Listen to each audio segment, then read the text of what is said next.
Hey, so we were just talking about heat and drought in California. Let's look at the ecological impacts for a minute because that has been crazy and we need to look at it to talk about fire. So California has been dealing with this unprecedented forest die-off. If you have not seen it, you cannot imagine the scale, but we're going to look at a map to try and help. So imagine though, highway driving, that kind of speed, and you're driving for hours through dead forests. You're seeing mountains covered with dead forests on either side. The tree death that's hit California has transformed the landscape. We saw the forests, they just are gone at lower elevations. All those dead trees, they died of heat and drought. Some of them directly, more of them indirectly by pine beetles that got, stronger, became more of a deadly threat because of the heat and drought. You can imagine a landscape of dead wood contributes to fire danger, but let's look at how dramatic a landscape we're talking about for a second. This is a tool here that the California tried to put together to help us look at the tree death. You might be like, oh, there's some dots. Yeah, these are the tier 1 trees. These are where there are dead trees that are direct threats to human health and critical infrastructure. If we put on tier 2 hazard zones, this is where there are dead trees that are impacting the watershed and causing increased fire danger because a bunch of dead wood everywhere, that's going to cause increased risk of fire danger, right? You look at the scale of this problem, it's absolutely massive. It's not a one-year cleanup, and it really helps us understand these tremendous, terrifying, out-of-control wildfires that we've had the last few years. Let's look at another way of seeing that contribution from the wildfires. If we look at this figure from the NCA, we can see that the proportion of wildfires caused by climate change has been increasing pretty rapidly since about 2006, which is when the drought super picked up steam, right? And we started to see a lot of tree death as early as like 2008. And the tree death continued until 2019. There are still trees dying, although pretty much the vulnerable forests have died now. We see this and we see that it doesn't give us future data, right? There is reason to hope that in the relatively near future, we will be past the worst of it. We'll be past the worst of these enormous wildfires. And I want to tell you why. One of these reasons for hope is that there has been very aggressive restoration of traditional fire practices, and they're proving to be a big part of the solution. I want to recognize the Yurok tribe, who has done a lot to popularize and teach about traditional fire practices up in Northern California. That restoration of traditional practice, because fire is a part of the landscape in California, is likely to help reduce the number and intensity of wildfires.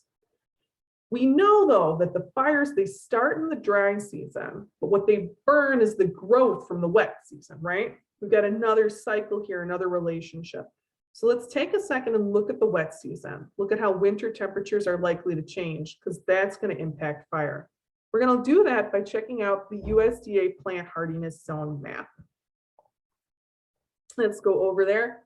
Plant hardiness zones are a nice proxy for winter lows because what they show is the average low winter temperature, and they divide that by zone, and you can find recommended plant hardiness zones on the back of any seed packets. This is familiar to any home gardener. California, unshockingly, has a huge range of plant hardiness zones, reaching from 4 and 5 up in the Sierras there, and down to 10 in the desert. And let's look at how these are projected to change under a moderate emission scenario, if we can get it down to RCP 4.5 for mid-century. We see some movement of the desert, right? We see the zone 10 is getting bigger down here in Southern California. Let's watch it again. So there's contemporary, and this is projected. But it's not so tremendous, right? We see that the winter is going to become milder. It's going to become warmer, but it's not like the summer changes that we looked at in the previous video, right? It's more conserved change. All right, we're going back to contemporary data and we're moving on up, looking at the Central Valley here and looking at the Sierras. There's your projected change for 2050 with RCP 4.5, with that moderate reduction in emissions, nowhere near as low as many people would like it, a reasonable moderate reduction in emissions. We see a little bit of disturbance of this cold area in the Sierras, but not so bad. Here's contemporary. Here's 2050 under 4.5. I gotta show you what it would do to the mountains if we don't reduce emissions. This is very serious. So there's contemporary, and there's 8.5. You can see we would almost completely lose zones 4 and 5 in the mountains, and it would cause very serious impacts on the snowpack. By mid-century, if we don't get emissions down, almost all of the precipitation that falls on these mountains as snow today would fall as rain. And the downstream impacts of that for California's water supply, as well as for, you know, the river and stream environments all the way down the mountains. It's just terrible. We got to stay away from that. We got to fight for our future. We have to fight for RCP 4.5, and we'll talk more about that in a minute.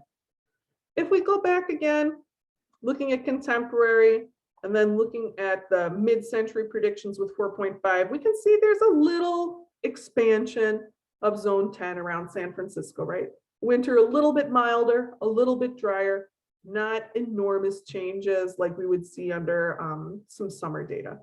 We look up here in the north, this northeast corner that had such a big change in the summer. Not such a big change in the winter, not such a big change in the plant hardiness zones, a little bit milder, a little bit warmer. And as we know, we are in a drought cycle in this part of the state. We have some good information related to the wildfires from New Mexico, from our friends in New Mexico, where as New Mexico worked to restore traditional fire practices and started having these milder, drier winters, their incidence of large uncontrollable wildfires went way down. So there's good reason to hope on that, on the wildfire front. An important message from the federal government in the report does also relate to the RCP 4.5 scenario and the Central Valley. We know we grow a lot of fruit and nuts in the Central Valley. We talked about the water consumption and the way that many people are trying to keep their orchards alive by pumping groundwater in the Central Valley. We need to know that by 2050, this mild increase in winter temperature is going to drive a lot of those fruit and nut trees out of their production zone. Many fruit and nut trees, if they don't get cold enough for long enough in the winter, if they don't get their chilling days, it's called, they don't bear properly. They don't set a good crop. So the writing is on the wall that the Central Valley needs to make an agricultural transition away from these highly productive but water intensive crops. Because by 2050, the choice will be made for us as we move out of their plant hardiness zone. It's rough, but we can look at it as a crisis or we can look at it as an opportunity. And we've got all the data here we need to look at it as an opportunity and make some planned transitions. But back to talking about weather trends, right? Kind of getting in this big weather trend space. There are specific predictions in the federal report about atmospheric rivers that should interest you. The federal report gives evidence from 6 different research groups, so it's not just one guy saying this, using different methods, so it's not just one computer model saying this, that atmospheric rivers are going to be more frequent and more intense as we get towards mid-century. We saw what an intense atmospheric river did up in BC this past winter. It was horrible. But what's even more wild about this consensus prediction is that there's strong agreement that the atmospheric rivers are going to get kind of crazy in their trajectory. They're going to start moving further down the coast, farther to the south. Think about the landscapes in Central California and Southern California. They're not set up to handle a big atmospheric river, right? Atmospheric river hitting LA, the potential for major highway impacts, major landslides is quite serious. And as we think about that interface with the land and sea, the atmospheric rivers, that's one of the big ways the land and sea connect in California. We've got to look at the ocean for a minute here. We can't pretend that the ocean isn't super important to California. The state has the most valuable ocean-based economy in the country. 500,000 people work in the industry. They generate $22 billion more in economic production than they get paid in wages, those people. So this is an industry that enriches the entire country. The work that has been done by this industry to make the West Coast fisheries sustainable is incredible. There are so many high quality, well-managed, sustainable fisheries on the West Coast. And the work to clean up California's coast for ecosystems, for recreation, it's been inspiring. The work to fight pollution and protect the coastline in California has been groundbreaking. But the fisheries on the West Coast are facing new threats, and many of the iconic coastal ecosystems in California that we love are in trouble. There's a number of factors coming together, and they're not just pollution. They're not a direct pollution relationship. Sea level rise is a problem. Ocean warming is a problem. Ocean acidification is a problem. They're currently already altering the shoreline and coastal ecosystems. Sea level rise, honestly, it's not as bad in California as other parts of the country. You're looking at maybe a foot max by 2050. And a lot of the cities that will be impacted by sea level rise, they're being really aggressive about dealing with their problems. They're doing a good job. They're very resilient on sea level rise. Personally, I can't believe that Californians aren't going to get in there and do whatever it takes for the beaches. Your state's beaches, just my opinion, they're the greatest in the country. And it's thanks to the actions and choices of Californians. I think very few of you in California should have sea level rise on your personal short list of things to worry about.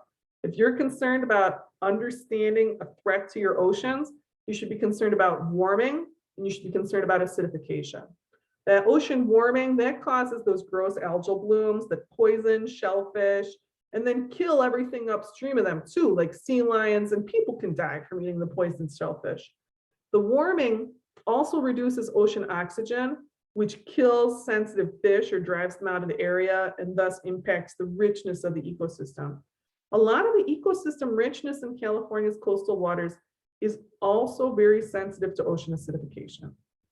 You might not have heard about that term, ocean acidification. I'm going to explain it for just a minute.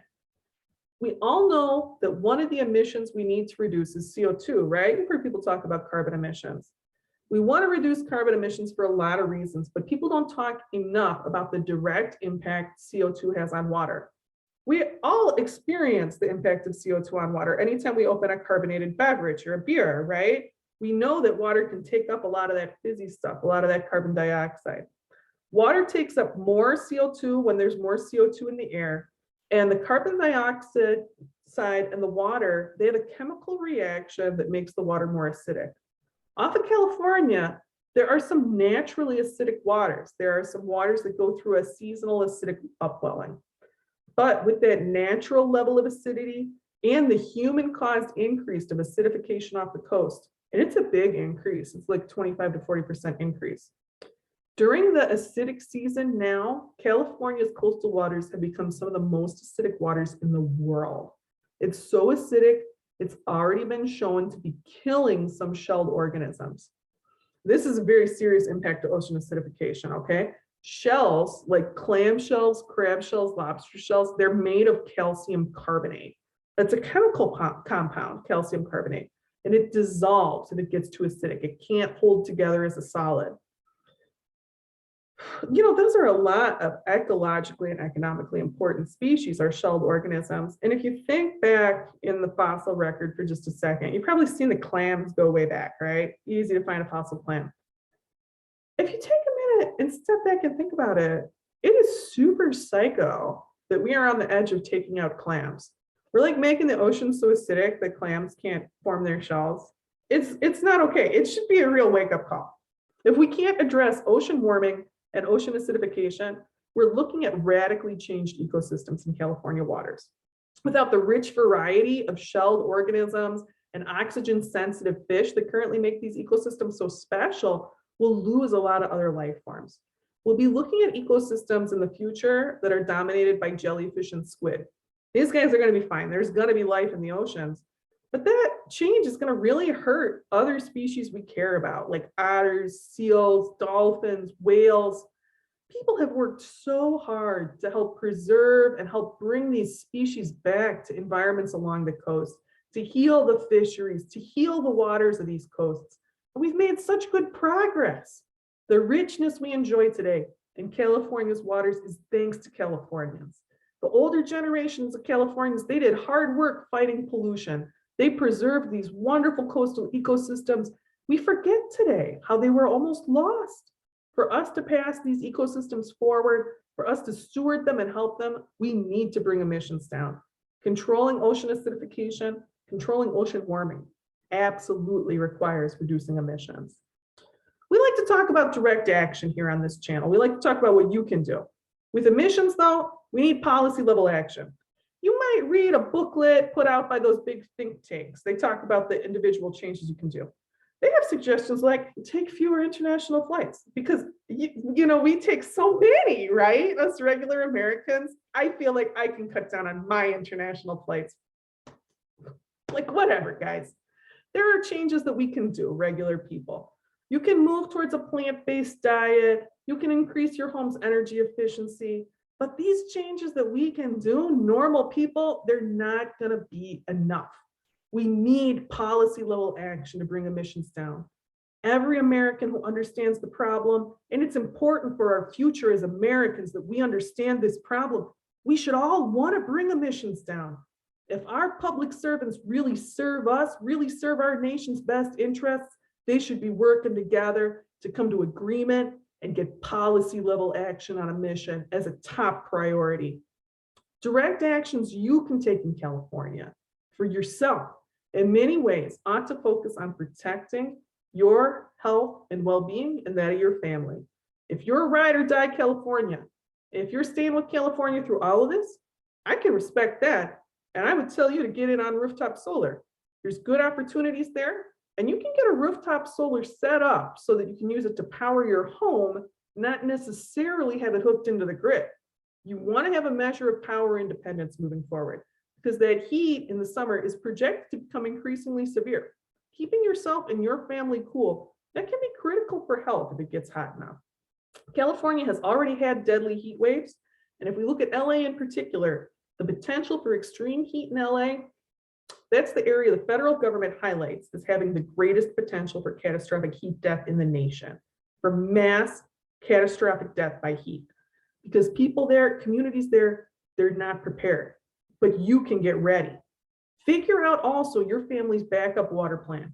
It could be a little plan, like keeping a limited supply in case of short-term disruption, or you could have a more involved plan, like putting up a dune net, working out a collection system, a long-term system. Your needs, they're going to depend on where you are and how much you need to be self-reliant. We may not be expecting wildfires to continue to get worse and worse and worse, but we do expect them to remain a threat because wildfire is a part of the landscape. These catastrophic wildfires, reason to hope that we're near the peak of those, but there will always be some wildfires in California. You're going to want to do what you can to improve air quality in your home, focusing particularly on air quality for children. Kids, they can get very serious long-term health impacts. They can develop lifelong lung conditions because of wildfire smoke. This air filtration, this is another project that could be a small scale, a DIY thing, or it could be large scale. There's a lot of business opportunities in air quality in California. Let's take a minute. Let's sit with this forecast. It's a pretty rough forecast, right? And it's not unlike the Texas forecast, where we're looking at a state that's so big, we can't really think so clearly about a local problem. We're talking about complex system problems. And to a degree, I think we need to recognize that that's the same for all of us. If you're living in a place that's going to be more locally okay, that's good. That reduces your need for personal preparedness, for personal resiliency. But it's not like we aren't all impacted by each other. In response to this forecast for California, I'm going to say something that's not going to be popular. And if you're a ride or die Californian, I'm not talking to you here. You get ready. You take care of the places that you love and the state that you love. But if you're in California and you're struggling, you can't afford to buy in, you can't afford that rent, there are a lot of people like you. What you should do is you should get out of California. That's the best way to help the state. It takes so much pressure off of these struggling power systems, these struggling water systems. And if you are struggling, do yourself a favor, do the state a favor, come live somewhere with an easier outlook. I promise it's not as bad here in the Midwest as you think. There's a lot of other places with a decent outlook to check out, places that are actually cool, like parts of New York State, parts of Colorado, parts of New Mexico, cool places. But like, I've looked at the demographics for this channel. A lot of us are pushing 40. We should be aware that we are no longer cool, guys. In the Midwest, you don't have to be cool, and you can make it as a regular person. It's not so hard to live. The income inequality is not as insane. If you're struggling in California, if you're thinking of getting out, it's a good thing to do for the state. Look around on this channel, find yourself a couple of possible destinations and come check them out. You should know, we want you here. Many Midwestern communities, we're near historic population lows. We could use more people, and we want you here. There are ways to get ready, stay or go. You got time, and I hope I helped you get access to information that'll help you make your choice. This is Dr. Scherning with AR, signing out. Please like and subscribe. Help get the message out there. There is hope because we can prepare for what's coming. Let's get ready.